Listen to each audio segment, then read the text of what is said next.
Hello,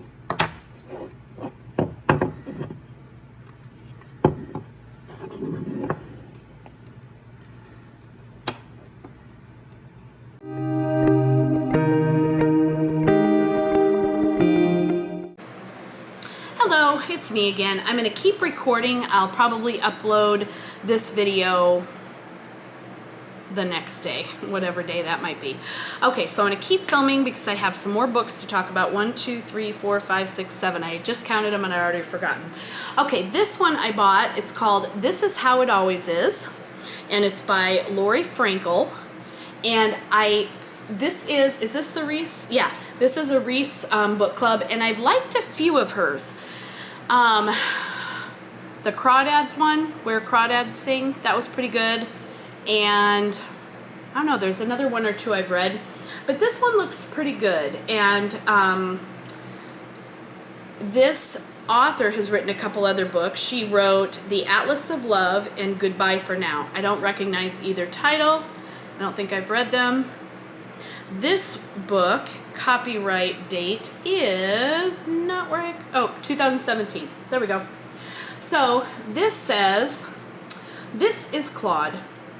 He's 5 years old, the youngest of 5 brothers, and loves peanut butter sandwiches. He also loves wearing a dress and dreams of being a princess. When he grows up, Claude says he wants to be a girl. Rosie and Penn want Claude to be whoever Claude wants to be. They're just not sure they're ready to share that with the world. Soon the entire family is keeping Claude's secret until one day it explodes. Just sounds like it might be a pretty good read.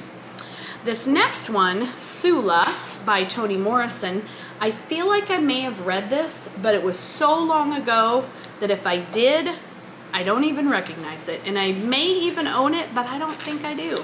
So, this was originally written in 1973 and renewed in 2002.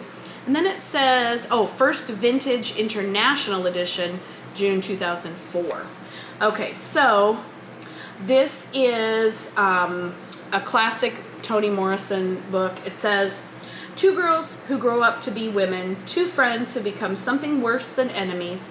In this brilliantly imagined novel, Nobel Peace Laureate, Toni Morrison tells the story of Nell Wright and Sula Peace, who meet as children in the small town of Medallion, Ohio.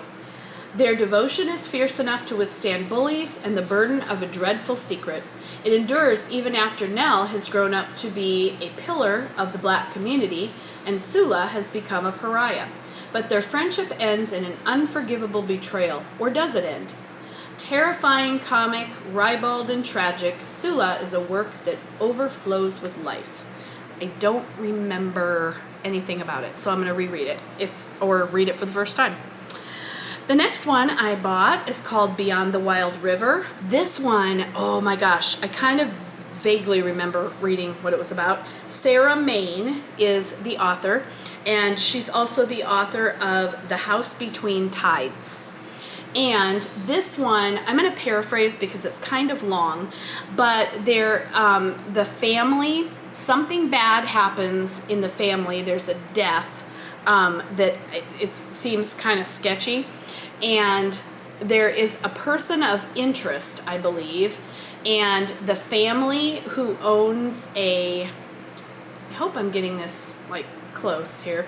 The family owns a river guide kind of tourist thing, and the person that shows up is the guy of interest. That's all I'm going to say because I might already be wrong. I'm not sure. But it looked really good, and so kind of really creepy and reminded me of running away from people in the wilderness that are trying to attack you kind of thing. So it sounded like a good mystery, a good adventure mystery. Anything this woman writes, I will read because she's amazing. This is by Judy Blume. It's called In the Unlikely Event, and I don't know why I haven't read it. I read Summer Sisters. That was one of her adult novels. You probably know she writes for kids and for young adults. This one, copyright 2015. So maybe I've been real busy for the last 5 years or longer. But anyway, I don't know why I missed this one, but I'm super excited. It says this is her first adult novel since Summer Sisters. So this takes place in the 1950s, and it takes place in Elizabeth, New Jersey, where she grew up. I'm just trying to kind of read and paraphrase, but it's just like her typical story of family and, you know, ups and downs. So I'm excited to read that. The next one is the one, if you watched my last video, I said that I bought this book even though I had a little personal conflict, and now you can see what the personal conflict was. Okay, so I only buy books if they're in like pretty much perfect shape, except for this one. So the person who donated it had stamped their name in there and they cut it out. I totally understand. Kind of wish they'd used a Sharpie. I'd have been better off with that, but you know, really wasn't my call, was it? This one, I keep seeing at Target when I'm there, and I almost pick it up, but then something else catches my eye. And this looks really sad, but I'm gonna try it. It's called Sold on a Monday by Kristina McMorris. She's a New York Times best-selling author. It says, the sign is a last resort, and it's a sign that says 2 children for sale. It sits on a farmhouse porch in 1931, but could be found anywhere in an era of breadlines, bank runs, and broken dreams. It could have been written by any mother facing impossible choices. Oh, this is just, it's hard to even get through the description. For struggling reporter Ellis Reed, the gut-wrenching scene evokes memories of his family's dark past. He snaps a photograph of the children not meant for publication, but when it leads to his big break, the consequences are more devastating than he ever imagined. And it goes on a little bit after that. So that one looks amazing. The next one, oh, I just honestly judged this book just right by its cover. Look at that. It's so pretty. And it's got the little, I think these are like the French book jacket something or others, but I love them.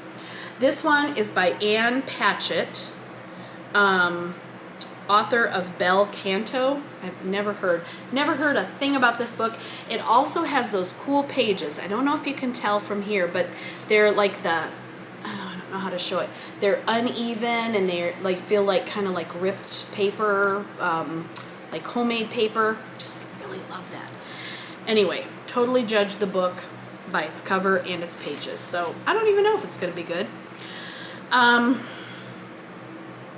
This is, oh, it's about her and a friend that she had for most of her life. And it kind of talks about their relationship through the years. So I'm just going to leave it at that because there's all kinds of stuff to read on the inside and the back, maybe too. Oh, it just shows her other books. I'll hold this up in case you may be familiar. I am not, but you might be with some of her other books. And might want to read this one. Okay, my battery's gonna die, so I'm just gonna do one last quick book, hopefully. If not, then not. This is called The Last Summer of the Garrett Girls by Jessica Spotswood. And it is about a challenge that happens one summer, a challenging event, and how they interact and how it works out. Just love the summer sisterhood reads, and so this one looked like kind of a lighthearted read, and I have seen this book a lot around, and this, in fact, see the Target sticker, probably saw it at Target. But anyway, that was the last of my books that I picked up at Goodwill, and I will be reviewing them after I read them, so that will take me into probably 2021. And you know I'm going to buy more and find more at the library. But until I read them, I can't really talk about them, but I will come back on and tell you what I thought. Have a wonderful rest of your day, and if you liked anything that you heard in the video, please give it a thumbs up and consider subscribing to help me grow my channel. Thanks. Bye-bye.